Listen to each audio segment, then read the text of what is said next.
बिना भूख के भोजन करना सबसे बड़ी भूल। ऐसे अधिकांश लोग आते हैं जो मंदाग्नि से पीड़ित हैं।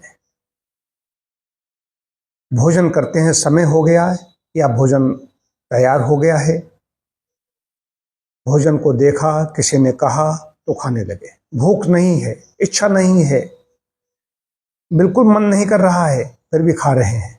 क्यों खा रहे हो? उससे और ज्यादा परेशानी बढ़ेगी।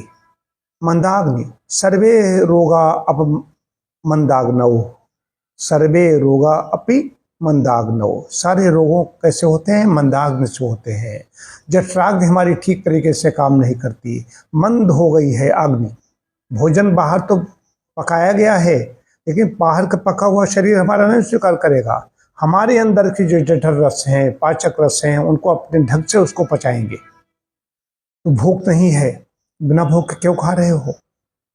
फिर क्या खा रहे हैं? बिना भूख नहीं लग रही तब क्या दिया जाए?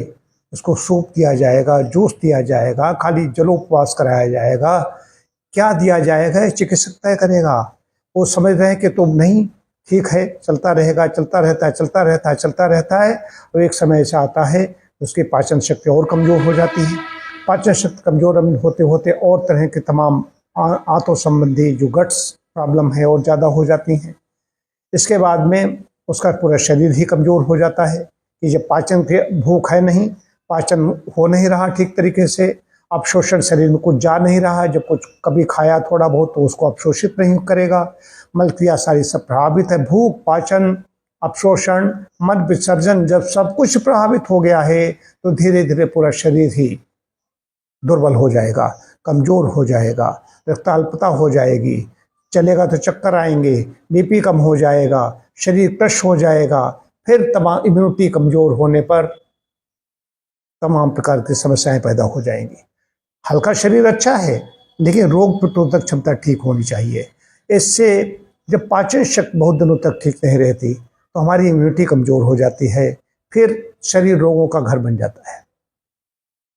ऐसा कौन सा रोग नहीं जो न हो। इसलिए कृष्णता आएगी, धातु दौर्बल्य होगा, तमाम प्रकार की समस्याएं पैदा हों। तो पाचन शक्ति जैसे ही कमज़ोर हो तो क्या करना है कि उपवास कीजिए। पाचन प्रणाली को आराम की आवश्यकता है। पाचन प्रणाली आराम अगर कर लेगी, आराम कैसे? उपवास से। कोई ऐसी चीज़ न खाएं जिससे पाचन हो, पाचन क्रिया को आराम देंगे तो पाचन शक्ति हमारी फिर से ठीक हो जाएगी। शरीर हमारा फिर से भोजन मांगने लगेगा। भूख लगने पर खाना है। इस समय सब समाज में क्या चल रहा है, लोग जानते नहीं, उन्हें इसके बारे में इससे पता चलता है, सूचक है इस बात का कि भूख नहीं है फिर भी खा रहे हो। कोई पशु पक्षी ऐसा नहीं है जिसको भूख न हो। कई बार मैं देखता हूँ घर में गायें थी, तो गाय, मैं छोटा था, उसको ले जाते खिलाने के लिए, अम्मा रोटी बनाती थी गाय के लिए, तो लेकर जाता कि जाओ खिलाओ, उसका अंत तुम्हें मिलेगी खाने के लिए। हम जाते खिलाने के लिए तो वो खाती नहीं, तो उसकी तबीयत खराब है, भूख नहीं है, उसने देखी और मुँह हटा लिया। ये है उनकी नैसर्गिक बुद्धि।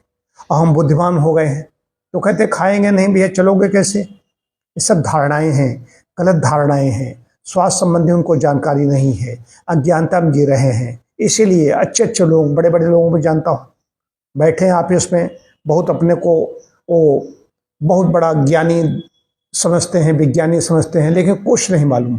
अगर तुम इतने बड़े ज्ञानी होते तो भैया तुम्हारी बीमारी ये सब कैसे होती? तुम्हारी बीमारी बोल रही है, तुम आहार संबंधी भूले कर रहे हो, तुम्हें स्वास्थ्य रक्षा के नियमों के बारे में ज्ञान नहीं है, तुम पग पग पर गड़बड़ी कर रहे हो, इससे तुम्हारा शरीर भुगत रहा है और तुम इधर उधर कराते हुए घूम रहे हो। इसलिए पाचन प्रणाली को आराम देना सीखिए जब भूख न हो तो। ये विशेष बात है।